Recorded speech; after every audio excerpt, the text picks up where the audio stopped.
মাহফিলের আড়ালে গতকালকে আব্বাস সাহেব যেই ধরনের কথাগুলো বললেন, ওনার আল্লাহ হেদায়েত নসিব করুক ওনাকে। আর কি বলবো, উনি বৃদ্ধ মানুষ, এই ধরনের হীন কথা, দুষ্ট কথা উনি আসলে এগুলো কই থেকে পান, ওনাকে কে বুদ্ধি দেয়? ওনার এগুলো পরিবর্তন করা উচিত।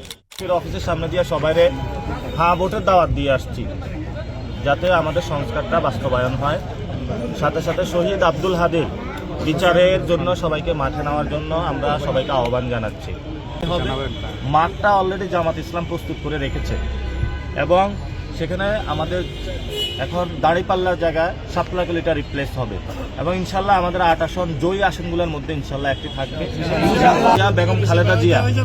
ওনার দোয়া মাহফিলের আড়ালে গতকালকে আব্বাস সাহেব যেই ধরনের কথাগুলো বললেন, ওনার আল্লাহ হেদায়েত নসিব করুক ওনাকে। আর কি বলবো, উনি বৃদ্ধ মানুষ, ওনাকে আল্লাহ হেদায়েত নসিব করুক। এই ধরনের আমরা যারা আছি, এই যে ইয়াং বয়সী, এই ধরনের হীন কথা, দুষ্ট কথা উনি আসলে এগুলো কই থেকে পান, ওনাকে কে বুদ্ধি দেয়? ওনার এগুলো পরিবর্তন করা উচিত।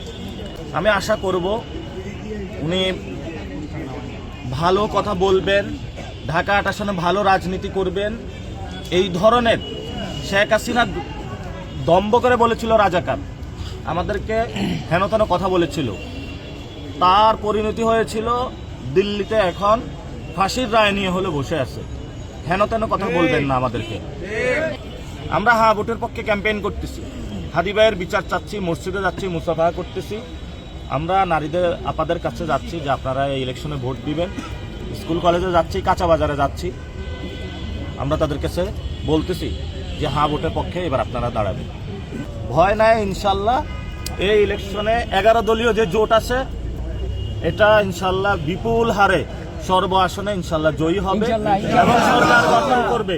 যে ব্যবসায়ীগুলা যাদের বিদেশে বাড়ি বানাইছে, লুটতরাজ করেছে বাংলাদেশে, সিরিয়াল দিয়েছে না গুলশান অফিসে, এই ইলেকশনের পরে তারা বলবে যে হ্যাঁ হ্যাঁ কি করলাম, কোন দিকে জয় হলো আর কোন দিকে গেলাম। এই জন্য ব্যবসায়ী ভাইদেরকে বলবো, ভুল জায়গার দিকে হলো রওনা দিয়েছে, রাস্তা অন্যদিকে, লাইন চেঞ্জ করেন।